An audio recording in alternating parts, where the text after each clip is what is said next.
Premier Kinew, thanks for joining us. Thanks for having me. What has brought you joy in the last year as being Premier? Well, serving as Premier is a great honor in my life, and just having the open mind of Manitobans to work with our government has been great. So professionally, there's been a lot of joy on that front. And on a personal level, I think one of the things that brought me joy, in addition to time with family, is that I started to read for pleasure again this year. So I had some time over the summer to work my way through a book or two, and that was really nice. Yeah. The projected deficit for this, to get to serious matters, we're shifting over. The projected deficit for this fiscal year is up $500 million. Yeah. That makes your job of balancing the budget in this term a lot more difficult.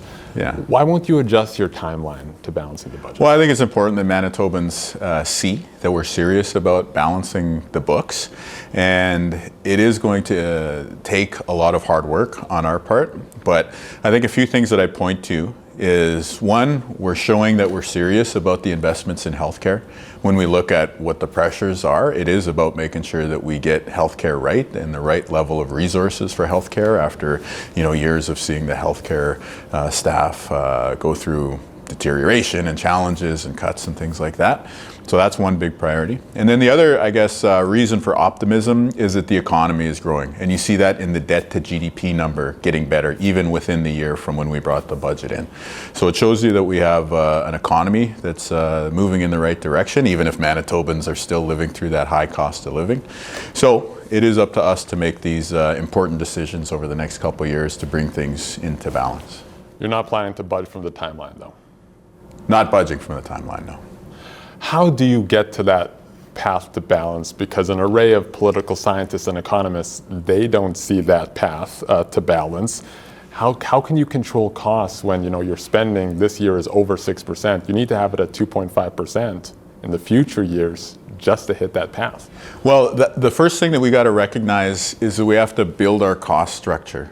And we have to do that recognizing that the previous government froze wages and cut healthcare. So we're trying to right-size things in a positive direction, making sure that people are getting a decent wage so that we can retain the healthcare staff that we have, making sure that we have more people so that we can cut down on the waits and cut down on the surgery times. So those are things that we're focused on these first 2 years in government. And once we have that clear cost structure, basically we're just trying to create a intersection in the budget of year 4 of our mandate. And basically what that means is we're building the cost structure, and then we're looking out at 2027. What are those revenues going to be like? And let's just make sure that the costs and the revenues align in 2027. So when you say building that cost structure, you mean like you've increased costs in that first year or two? Well, we've increased wages because it's an important part of keeping people on the front lines. We've been losing people from the front lines for a variety of reasons. Some of it was due to the stress of COVID. Some of it was due to a feeling of disrespect under the previous government. But some of it did have to do with things like work-life balance, the take-home pay for people on the front lines. And so when I talk about cost structure, I think maybe a more insightful way to phrase that is we're building the structure of being able to deliver healthcare for you, figuring out what the price tag is for that, and then making sure that we balance that over the medium term with what the resources are that we have. So what are those adjustments then? Because you're laying out the path to spending more money on healthcare. On healthcare, yeah. But how do you cut costs? Because the only way to balance the budget really, I guess, is to find ways to cut costs in areas. Well, one of the things that we've been looking at is certainly just sort of those nice to have things, like a new coat of paint in the waiting room of a government office. Maybe that has to wait a year. Again, asking people, can you print that slide deck on black and white instead of color? These things are small decisions, which when you're talking about an organization as large as the provincial government do add up.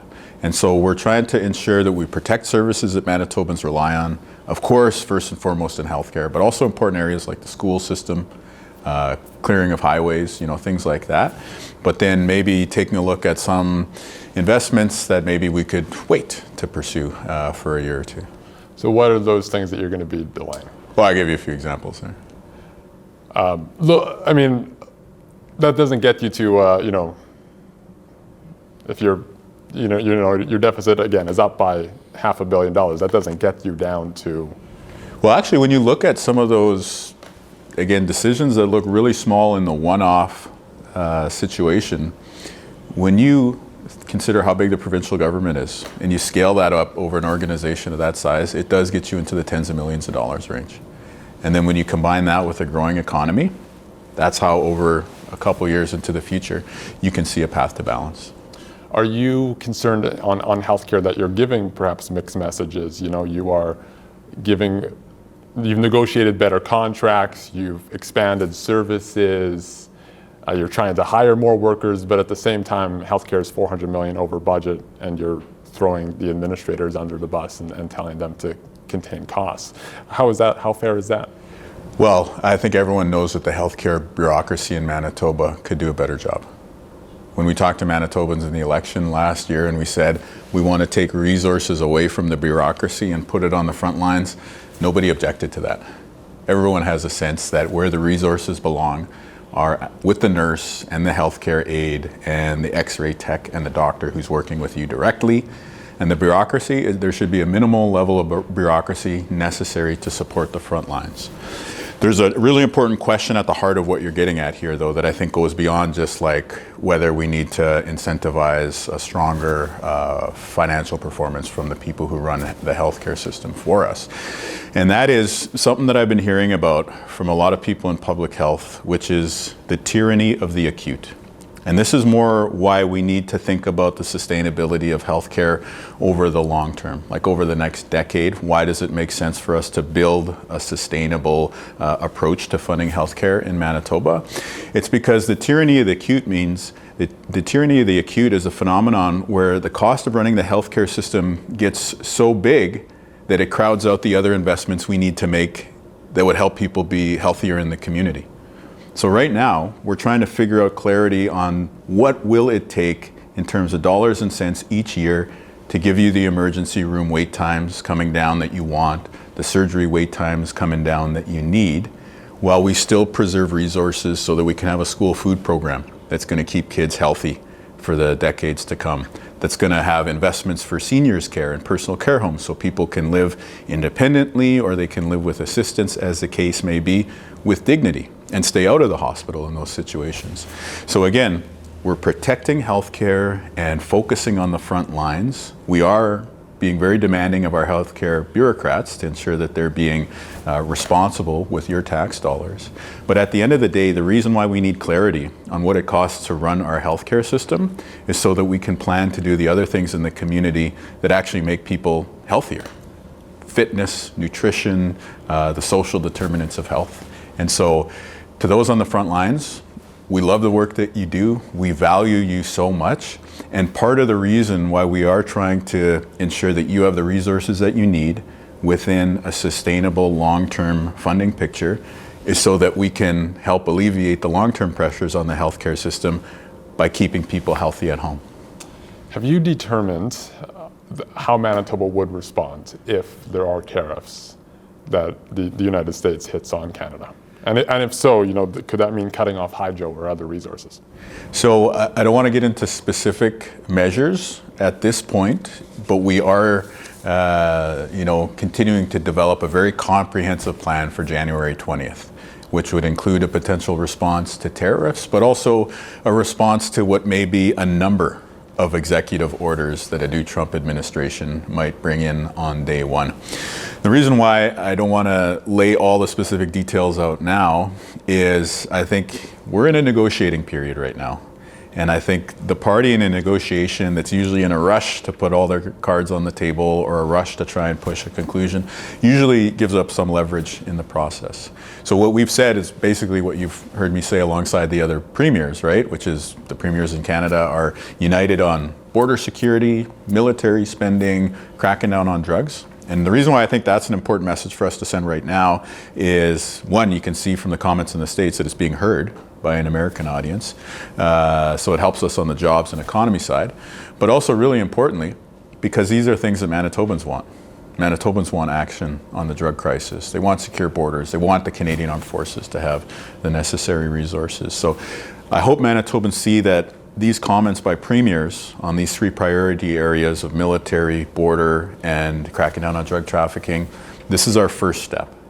And yes, there will be a suite of both response measures, but also potentially supports for business and jobs and Manitobans here at home, if we do get to that point. But let's not forget, he's still just President-elect Trump.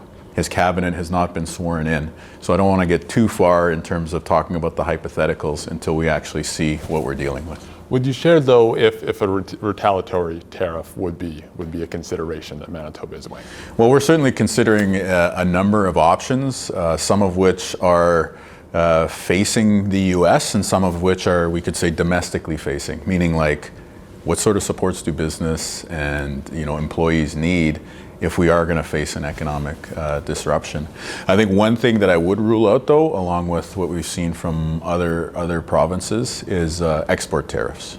I don't think we need to be shooting ourselves in the foot, if you will, by applying an additional cost to the things that we export out of Manitoba. We're an exporting province. This is how we power our economy from the Pembina Valley to Winnipeg to northern Manitoba, all regions, right? And so we need to preserve our ability to export. And really what we're trying to do during this period is diplomacy and public comments and backroom negotiations to support jobs and to support the economy. You've talked about the premiers being all united on this front, but you also stood in front of a business crowd and you kind of mocked Donald Trump and his mannerisms. How does that? I don't know that I wouldn't use the term mock so much as like it was an impersonation, and we're having fun. You think that would have been, if he sees it, you think he would be fine with that? I don't know. I think the president-elect has shown a sense of humor in a lot of the public commentary that he's made. So the same nature then, I guess. Yeah, I think one of the challenges Canada's response faces right now is that we seem to be preparing exclusively for a trade war, when in fact we're also heading into a meme war with the United States of America. And you see evidence of trolling south of the border, I think we could say, from all sorts of different voices, right?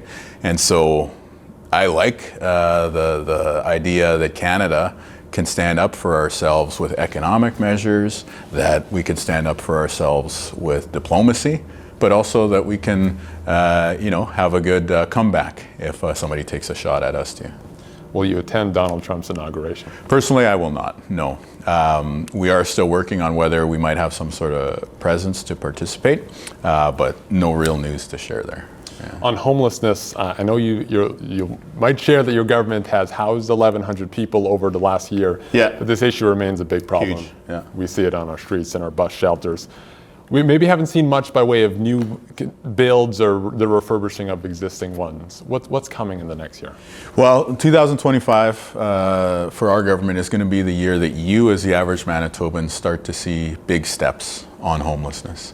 And what I can tell you about what we've been doing since the election, led by Bernadette Smith, the Minister of Housing, Addiction and Homelessness, is we've been building up the housing stock and the buildings that we need to move people from tents into housing, and then to get them the services of addictions and mental health and other things, so that they can actually stay in housing and not end up back in a tent in the future. So I think we're at a point now where in the first few months of 2025, those units are going to come online, and then we're going to be able to go out into the community and start housing people and adding the supports that they need to be more successful. These units, new or refurbished? These are refurbished, and these are going to be effectively like a first step off of the street, if you will.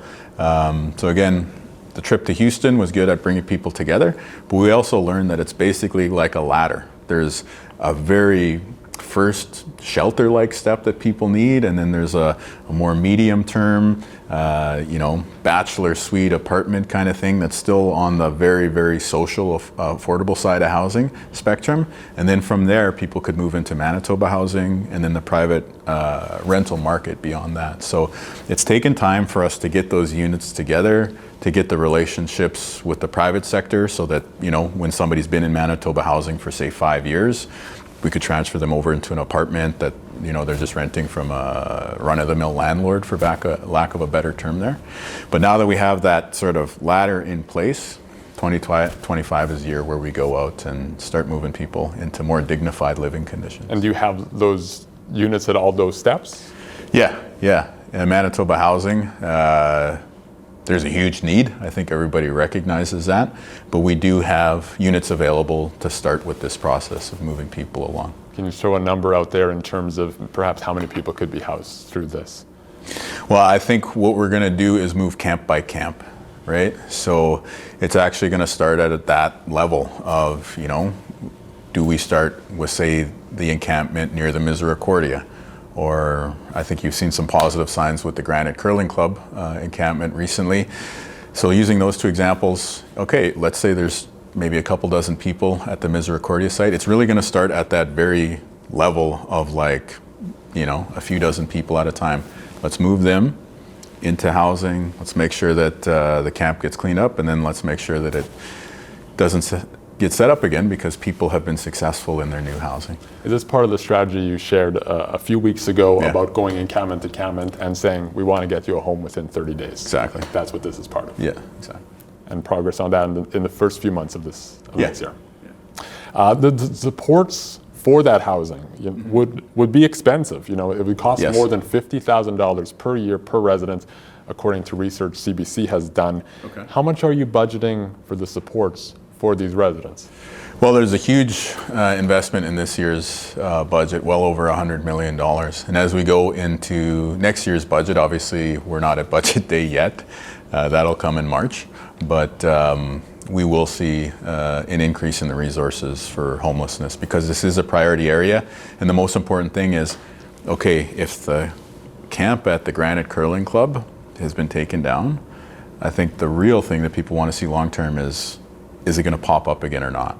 And what determines whether or not people end up back there is, do they have the support so that they can remain successful in housing? So a combination of having that compassionate approach when we do the outreach and just show we're trying to work with you and in a good way to get you into housing, I think is the first step. But then once you're there, making sure that the social worker, the mental health worker, the addiction service is there so that you can continue living in that more dignified condition is going to be really important. Your government set aside money for 2 schools this year. Yeah. What will we see next year? You'll see a big announcement in the budget this year around new schools. How many? Well, that's to be learned when we roll out the budget, I guess I would say. Most of your political staff, most people in the Ledge are here every day. In terms of the provincial servants that are out there and their sort of hybrid working arrangements, are you satisfied with that, or would you like to see changes? I think the only area that we've really looked at is with shared health and in the healthcare system. And so I think it's important for us with shared health to say that if people are showing up at the bedside and they have to show up in person, then you need to show up too, because it's just a culture thing, right? It's about ensuring that the person handing down the information or direction from government is showing the same commitment to the bedside as the people working on the front lines. So from that point, if we can get to that level, I think that's probably a level that we're probably comfortable with. You talked about that sort of early last year. Yeah. Has progress not happened fast enough on that regard, you're saying? It's happened progress-wise. I just want to ensure that we continue to maintain it. Yeah. Do you still plan to build one new personal care home every year? So there may be additional details in the budget this year. In fact, there will be details about personal care homes in the budget this year. Don't want to scoop our budget rollout again. But what I can say is that the Lac de Bonnie personal care home is moving ahead. Folks in town or in the region will see that the site prep has begun, even though it is December. New signage, heavy equipment, trailers being moved onto site. I think the fence is going up soon if it hasn't already. So we're moving ahead with Lac de Bonnie for sure. And it was really important for me, as we have a long-term plan to build many personal care homes in Manitoba, can we just show progress on this one that has been so delayed and re-announced and kept people waiting. So again, it's taken us to the end of the year, but we are moving ahead with the Lac du Bonny site, and then there will be more personal care homes after that. And just to add a bit of insight into this specific build in Lac du Bonny, one of the things I really like about it is that it's using this village model, which is something that I think a lot of folks have been studying from Europe and other jurisdictions, providing dignity for people as they age in buildings like this one by having more of a community, town center kind of vibe with the way the facility is constructed. And then that helps folks just to have that engagement and that socializing and then the quality of life. I know in healthcare, we did talk about cutting the bureaucracy. And I know you're going to say that there's a lot of work to do on fixing healthcare, and that you're going to listen to the front line. But if you look at the year ahead, what could be the biggest development that you pursue? In healthcare specifically? In healthcare, yeah. Well, healthcare, we want to see progress on the emergency room wait times. And I think we're in a tough part of the year right now, so I really appreciate the work that the nurses and physicians and healthcare professionals, support workers, everyone does in the ERs at this time of year because it's so hectic, and they're keeping us safe while we're, enjoying the holidays and may need to access healthcare services. But when we're doing the year-end interview next year, I hope that we're talking about noticeable improvement when it comes to ER wait times. While in opposition, you said you wanted the minimum wage to be a living wage. Mm-hmm. There's currently a formula that was set up by the former PC government. Do you have any interest in adjusting that formula or doing something different? I think right now, the cost of living crisis being what it is, we've done a lot of direct affordability measures to help you, the gas tax, the hydro rate freeze that's coming up. And I think the other thing that we got to keep in mind is predictability for business. We need to protect jobs through this period. And so having that formula in place just offers predictability so that business can keep people working. How do you balance, speaking of the gas tax, how do you balance populist ideas like, cutting the gas tax with what might be hard to do or needs to be done? Because, as we've talked about the deficit, there's hard work to do. Yeah. Well, I think the balance is just that. It's about striking the right mix between something that we know helps people directly, right? When you talk to the average person who goes to the gas station and then they have money to take the kids to McDonald's because they saved $15 filling up their vehicle, that's a real help. But then, of course, hey, we got to build ERs and hire healthcare staff. What is going to be the need in the economy with the potential Trump administration? So there is that balancing act. And I think that so far this year, we made it very clear we're going to help you on the affordability side. And now going into next year, we still want to help you with affordability while still charting that path to balance. So it is just about finding the right mix of helping people and preserving the financial flexibility we need. Maybe just one last question. Yeah. Yes or no, would you entertain the idea of being Prime Minister? I've got the best job in the world right now. I would very much like to be re-elected, and so that's what I would like from the people of Manitoba, and I'll be working hard to earn that. I'm asking down the road, even past that re-election point. Nothing exists beyond a re-election for an incumbent government. Appreciate your time. Thanks. Hopefully that's not too politically cynical for you. Appreciate your time. Thanks so much. Happy holidays. Merry Christmas.